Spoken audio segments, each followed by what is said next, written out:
بسم اللہ الرحمن الرحیم۔ عبداللہ بن مسلمہ قامبی نے بیان کیا، ان سے امام مالک رحمہ اللہ نے، ان سے ابو نضر نے، ان سے عبداللہ بن عباس رضی اللہ عنہ کے غلام عمیر نے، ان سے ام فضل بنت حارث رضی اللہ عنہ نے کہ ان کے یہاں لوگوں کو عرفات کے دن رسول اللہ صلی اللہ علیہ وسلم کے روزے سے متعلق کچھ اختلاف ہو گیا۔ بعض نے کہا کہ آپ صلی اللہ علیہ وسلم عرفے کے دن روزے سے ہیں، اور بعض کہتے ہیں کہ نہیں، اس لیے انہوں نے آپ صلی اللہ علیہ وسلم کے پاس دودھ کا ایک پیالہ بھیجا۔ حضرت صلی اللہ علیہ وسلم اس وقت اونٹ پر سوار ہو کر عرفات میں وقوف فرما رہے تھے۔ آپ صلی اللہ علیہ وسلم نے وہ دودھ پی لیا۔ صحیح بخاری حدیث نمبر 1661۔ سالم نے خبر دی کہ حجاج بن یوسف جس سال عبداللہ بن زبیر رضی اللہ عنہ سے لڑنے کے لیے مکے میں اترا تو اس موقع پر اس نے عبداللہ بن عمر رضی اللہ عنہ سے پوچھا کہ عرفہ کے دن وقوف میں آپ کیا کرتے ہیں؟ اس پر سالم رضی اللہ عنہ بولے کہ اگر تو سنت پر چلنا چاہتا ہے تو عرفہ کے دن نماز دوپہر ڈھلتے ہی پڑھ لینا۔ عبداللہ بن عمر رضی اللہ عنہ نے فرمایا کہ سالم نے سچ کہا۔ صحابہ رضی اللہ عنہم حضرت صلی اللہ علیہ وسلم کی سنت کے مطابق ظہر اور عصر ایک ہی ساتھ پڑھتے تھے۔ میں نے سالم سے پوچھا کہ کیا رسول اللہ صلی اللہ علیہ وسلم نے بھی اسی طرح کیا تھا؟ سالم نے فرمایا، اور کس کی سنت پر اس مسئلے میں چلتے ہو؟ صحیح بخاری حدیث نمبر 1662۔ امام مالک نے خبر دی، انہیں ابن شہاب نے، انہیں سالم بن عبداللہ نے کہ عبد الملک بن مروان خلیفہ نے حجاج کو لکھا کہ حج کے کاموں میں عبداللہ بن عمر رضی اللہ عنہ کی اقتدا کرے۔ جب عرفہ کا دن آیا تو عبداللہ بن عمر رضی اللہ عنہ آئے، میں بھی آپ کے ساتھ تھا۔ سورج ڈھل چکا تھا۔ آپ نے حجاج کے ڈیرے کے پاس آ کر بلند آواز سے کہا، حجاج کہاں ہے؟ حجاج باہر نکلا تو ابن عمر رضی اللہ عنہ نے فرمایا، چل جلدی کر، وقت ہو گیا۔ حجاج نے کہا، ابھی سے؟ ابن عمر نے فرمایا کہ ہاں۔ حجاج بولا کہ پھر تھوڑی مہلت دے دیجئے، میں ابھی غسل کر کے آتا ہوں۔ پھر حضرت عبداللہ بن عمر رضی اللہ عنہ اپنی سواری سے اتر گئے۔ حجاج باہر نکلا اور میرے والد ابن عمر کے بیچ میں چلنے لگا۔ میں نے اس سے کہا کہ آج اگر سنت پر عمل کی خواہش ہے تو خطبہ مختصر پڑھ اور وقوف میں جلدی کر۔ حضرت عبداللہ بن عمر رضی اللہ عنہ نے فرمایا کہ سالم سچ کہتا ہے۔ صحیح بخاری حدیث نمبر 1663۔ عمرو بن دینار نے بیان کیا، کہا ہم سے محمد بن جبیر بن مطعن نے، ان سے ان کے باپ نے کہ میں اپنا ایک اونٹ تلاش کر رہا تھا۔ دوسری سند اور ہم سے مسدد نے بیان کیا، کہا ہم سے سفیان بن عیینہ نے بیان کیا، ان سے عمرو بن دینار نے، انہوں نے محمد بن جبیر سے سنا کہ ان کے والد جبیر بن مطعم رضی اللہ عنہ نے بیان کیا، میرا ایک اونٹ کھو گیا تھا تو میں عرفات میں اس کو تلاش کرنے گیا۔ یہ دن عرفات کا تھا۔ میں نے دیکھا کہ نبی کریم صلی اللہ علیہ وسلم عرفات کے میدان میں کھڑے ہیں۔ میری زبان سے نکلا، قسم اللہ کی یہ تو قریش ہیں، پھر یہ یہاں کیوں ہیں؟ صحیح بخاری حدیث نمبر 1664۔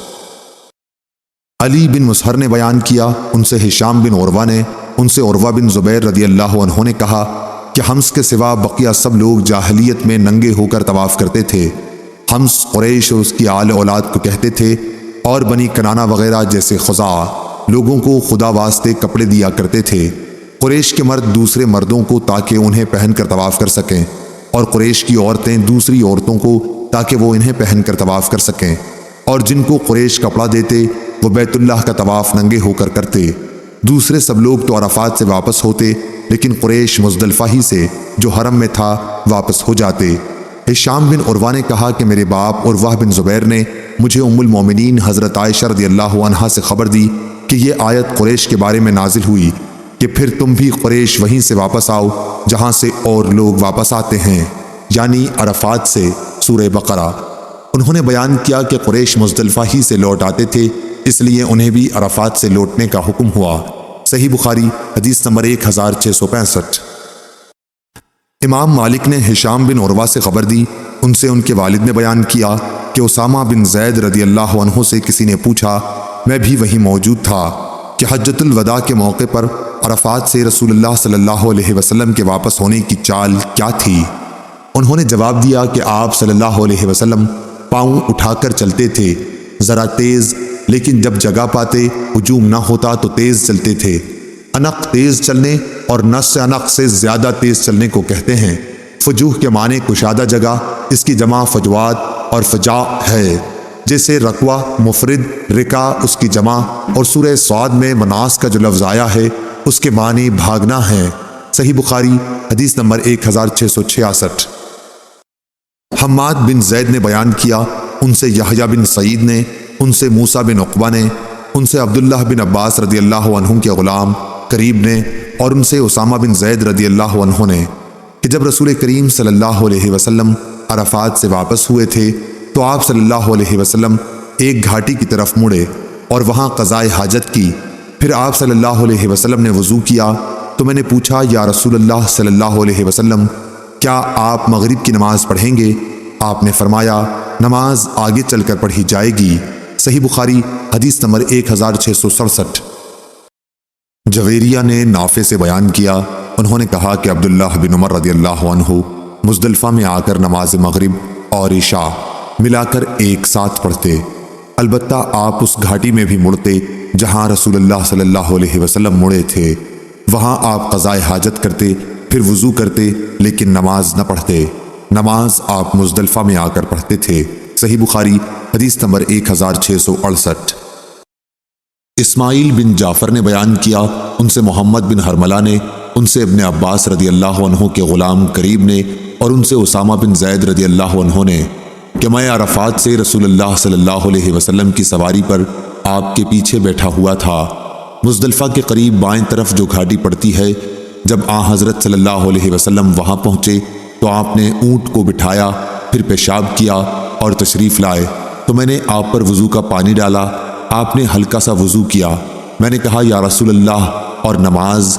آپ صلی اللہ علیہ وسلم نے فرمایا کہ نماز تمہارے آگے ہے، یعنی مزدلفہ میں پڑھی جائے گی۔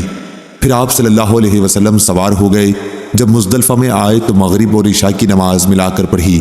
پھر مزدلفہ کی صبح یعنی 10ویں تاریخ کو رسول اللہ صلی اللہ علیہ وسلم کی سواری کے پیچھے فضل بن عباس رضی اللہ عنہ سوار ہوئے۔ صحیح بخاری حدیث نمبر 1669۔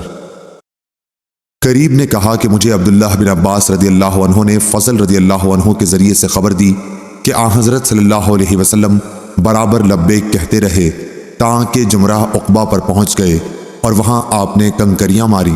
صحیح بخاری حدیث نمبر 1670۔